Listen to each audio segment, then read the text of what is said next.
that journey is something that each of us have to experience in our life in order to come into contact with our sun.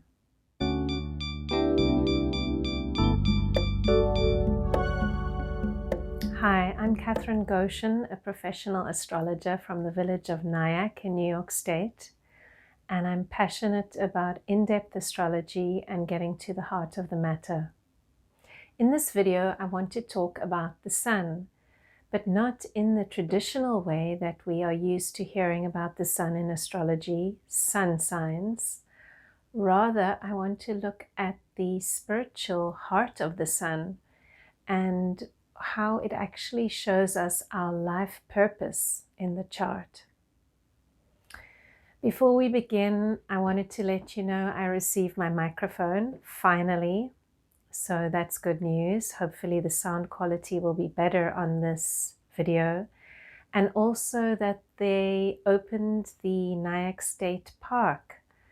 The coronavirus restrictions are slowly starting to lessen, and that's good news. I hope that you also are receiving some good news wherever you are and staying healthy and positive.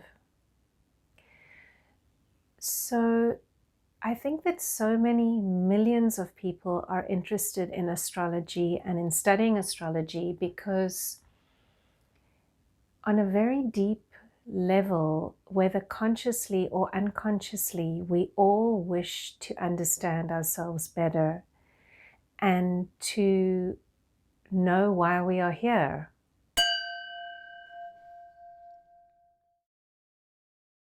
The sun is a very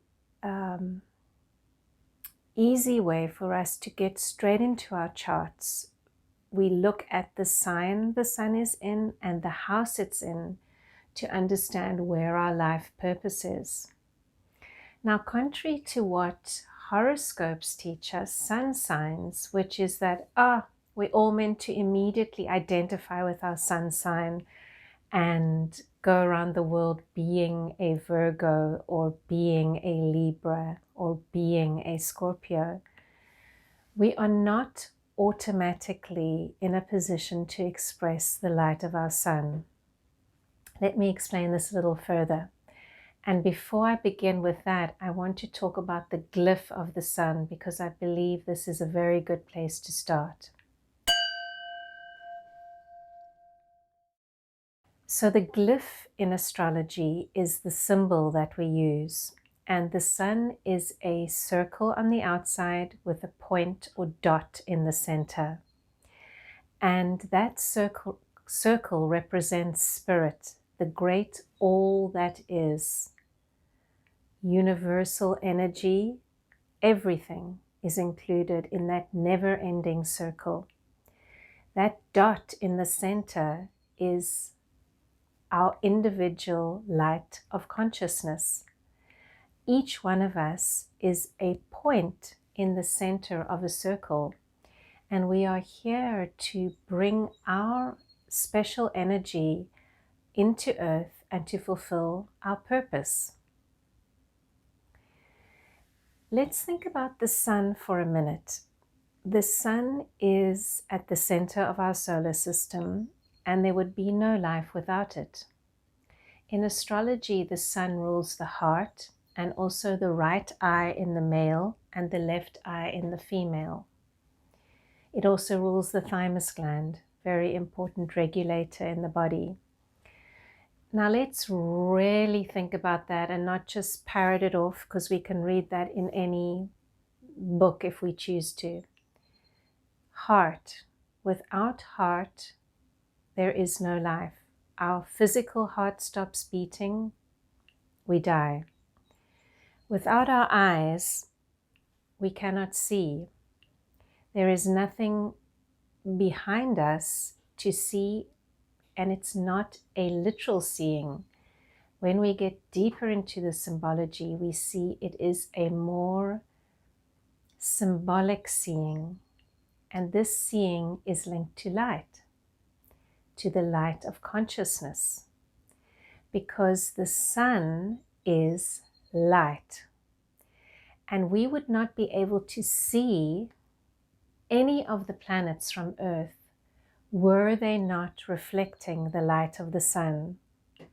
The moon is a dead grey rock out there. The only way we see the light of the moon is because she is reflecting the light of the sun. And so it is with all the planets.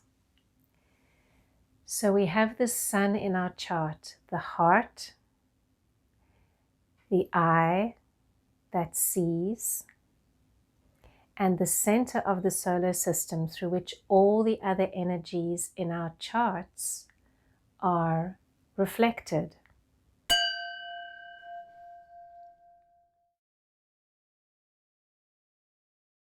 Now, something very interesting to think about is that we cannot express our sun except in the present moment. It is not something that we're automatically born with expressing. It is something that we have to earn through the trials and tribulations and adventures called life.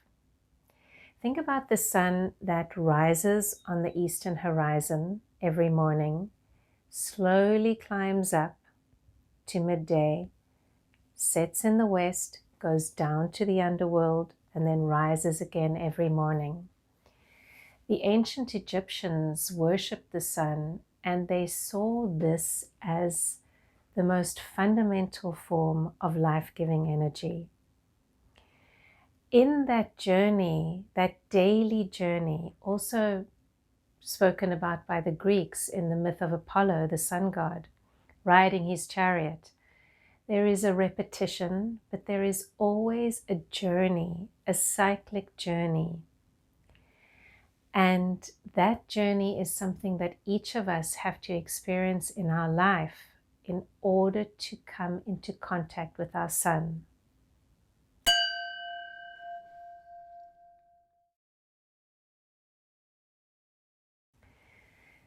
Now, this might be a new idea for many people because we are fast-fed so many horoscopes, which, by the way, were only introduced in the 1930s in order to popularize astrology. We are fed this idea that we are our suns and we should automatically be them. But the truth is, we are acting usually from our moon sign or our rising sign. Where the sun is the present, the moon is the past. And I want you all, those of you who have your charts, go again to your chart, look at the sign of your moon and the house placement of your moon. The moon is our instinctive habitual behavior, which we either bring in with us when we're born or we learn in the very early years from our primary attachment figure, usually the mother.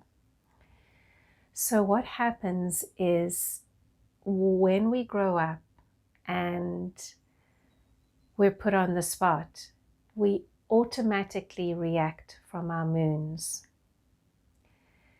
Let's think about this a bit more clearly. If you have sun in the 7th house, a very public position for the sun, and your father may have taught you by example or by absence that it was important to put yourself out there. However, your moon is in the 8th house, a very hidden place. So you tend to avoid putting yourself out there because somehow in the early years you were taught this was not a good idea. Keep things private, keep things secret, keep things to yourself. So part of your life purpose and your journey will be about learning to slowly detach from that automatic behavior of your moon, which is rooted in the past, in order to come into the present and to shine the energy of your sun.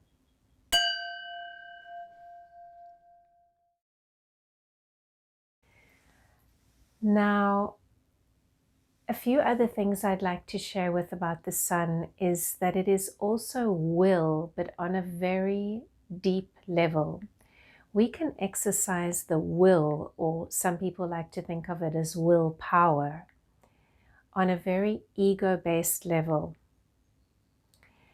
However, when we are using this will from a heart-centered place, from the true center of our sun, remember that glyph, the circle with the point, the spark of divinity in the center, then that willpower is transformed into something where we are using the energy of the sun in a very vital way in order to express what we came here to do.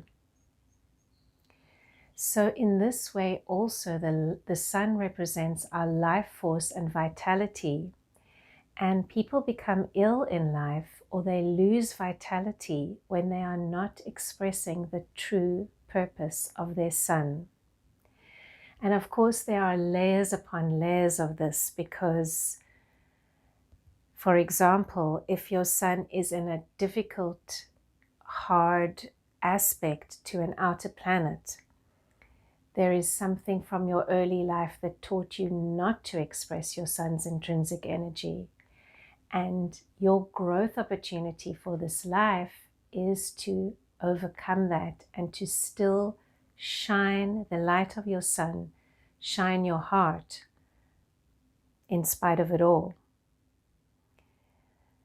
So I'm not going to go through the houses one by one. I might do that in another video. Please, if you want me to make videos on that or on anything else, post your comments in the box below. I appreciate them and I read everyone.